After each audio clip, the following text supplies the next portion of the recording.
Ladies and gentlemen, it's great to be back here at South Cerney. I hope you're all having a fantastic time.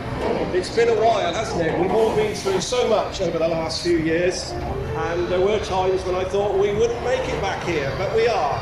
As our monarch, the Queen, said we would meet again, and she was absolutely right.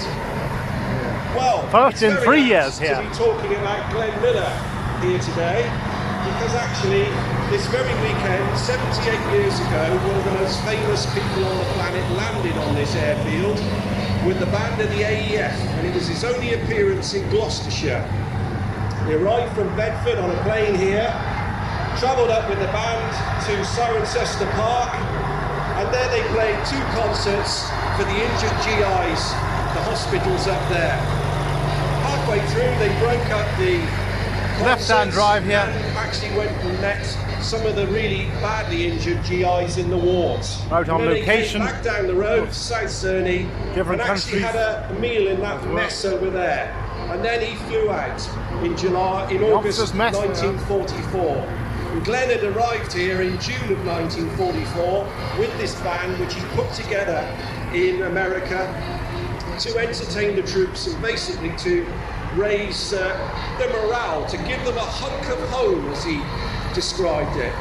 And as we know, of course, he remained here right the way through until December. He actually had 2 bouts of pneumonia, because if you see photographs of Glenn Miller when he was in Britain, he did look pretty ill.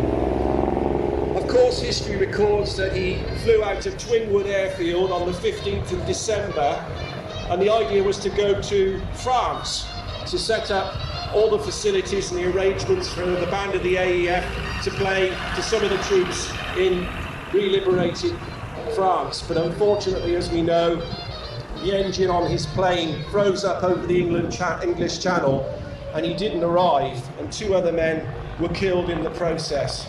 So we always commemorate the memory of Major Alton G. Miller for this weekend, because it was a significant moment in Gloucestershire history that great band leader, who we still talk about to this very day, is commemorated in that way.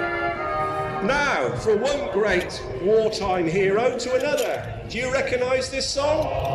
It sounds from the wartime, doesn't it? Who's going to be singing in a minute? Can you name her? Get ready. Dame Vera Lynn. Vera Lynn, the late Dame Vera Lynn. Treasure, if ever there was one. And of course, since we last met, we have lost Dame Vera. She died in the first year of COVID. And we miss her. What a great, great lady she was. But this sounds as though it's from the Second World War. It's got that feel about it. But it was actually recorded in 1952. And that's the significant part of this feature that we've got here in this arena today. Because we are commemorating the Platinum Jubilee of Her Majesty the Queen, the accession to the throne in 1952 here at South Cerney today. And I'm sure all of you had some fantastic times earlier in the summer at street parties and gatherings in villages and towns, or even in your gardens at home. I got involved in one, and it was absolutely fabulous. It looked as though it was going to hose down with rain, but fortunately it stayed off. Now, this is a significant piece of music because, ladies and gentlemen, this is the first #1 by a British artist to top the US Billboard charts. So Dame Vera had a #1 in the USA in 1952, but she also had a #1 album at the age of 100. And I do hope that they get that statue on the White Cliffs of Dover up, because as a nation, my word, don't we owe her a great debt of gratitude for the morale that she instilled in the nation, and of course all the troops that she entertained across the globe. She was a fantastic lady. Anyway, we are going to be expecting some vehicles from 1952. 1952 vehicles coming in here. Doing some dancing actually throughout the day at the wartime tea rooms in the tented shopping village just 70 years of on the Queen main on the Throne. access road. Platinum Jubilee. Okay.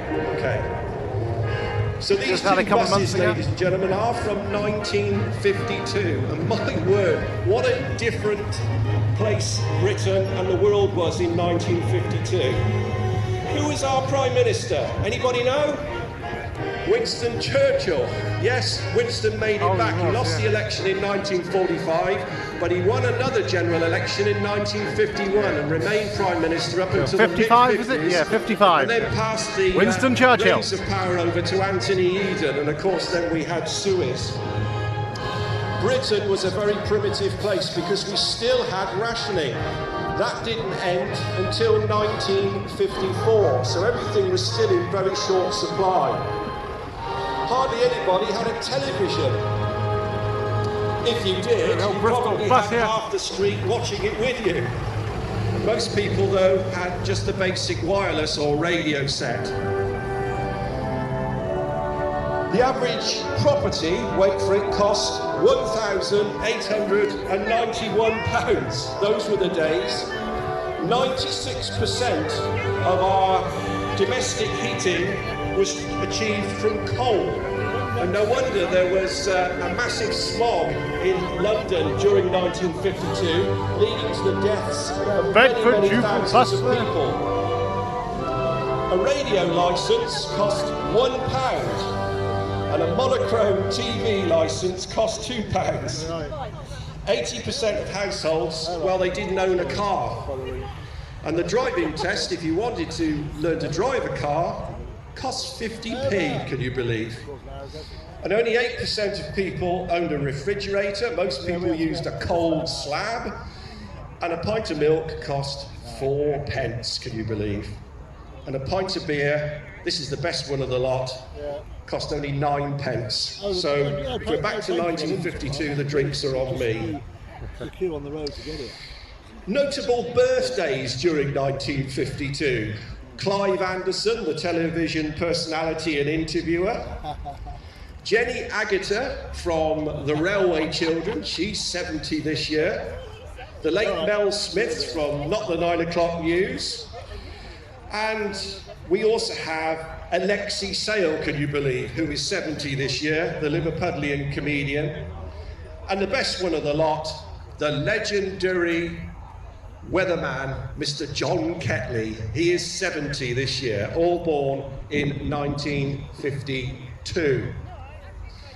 So, ladies and gentlemen, it's Lindy Hop dancing time, and you can probably remember in 2019 we had a fabulous Glenn Miller themed Lindy Hop dancing display, and we had two great Second World War veterans with us, Roy Milverton Smith and Charles Kohler. Sadly, both of those fine gentlemen have passed on since we came here last time. Sorry? Lindy Hop, well, what's all that about then? Well, it actually all started in 1927. It was given the name, christened the name Lindy Hop after Charles Lindbergh's hop across the Atlantic. And it all began in the Savoy Dance Hall in Harlem in New York. And it evolved into different styles, just like jazz, really. And through the 1920s and 1930s, it became very, very popular indeed. The old T20 here. Lindy Hop dancing in the Marx Brothers films of the 1930s. In the 50s. As the 1940s came along, of course, it evolved around the big band sound. And of course, a lot of the Second World War servicemen would have danced to something like Glenn Miller in Lindy Hop fashion. VSA there, Motorbikes. It even evolved into the 1950s with jitterbug and rock and roll music. But by the 1970s, disco had become all the rage. And of course, paired up dancing then became very old hat and very out of fashion. But in the 1980s, a renaissance started, and ever since then, Programs such as Strictly Come Dancing have helped to really wise up people to what a lot of fun and what a lot of happiness this style of dancing actually engenders. Now, all of the dancers you see here today, ladies and gentlemen, are from Gloucestershire, and there are many, many classes available for this style of dancing. So please do come and see the dancers up in the wartime tea rooms. They'd be delighted to see you. Opposite there, there's a military tent. That's their headquarters. And classes are available for all different age groups and all different standards.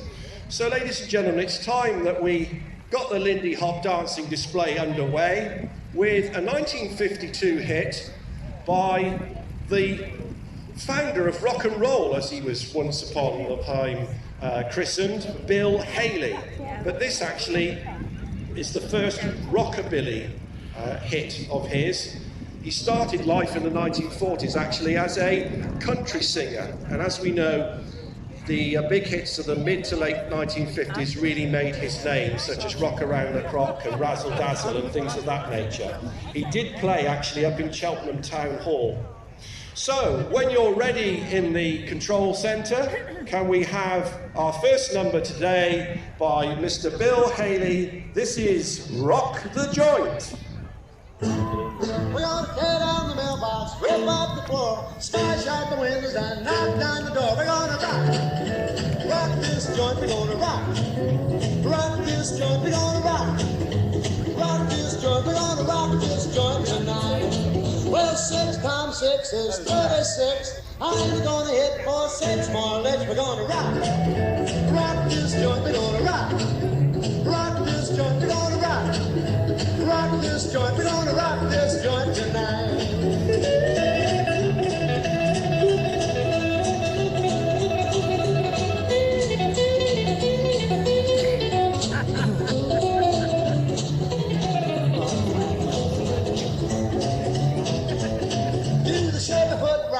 Side by side, a flying low and a flying wide. We're gonna rock this joint. We're gonna rock this joint. We're gonna rock this joint. We're gonna rock this joint tonight.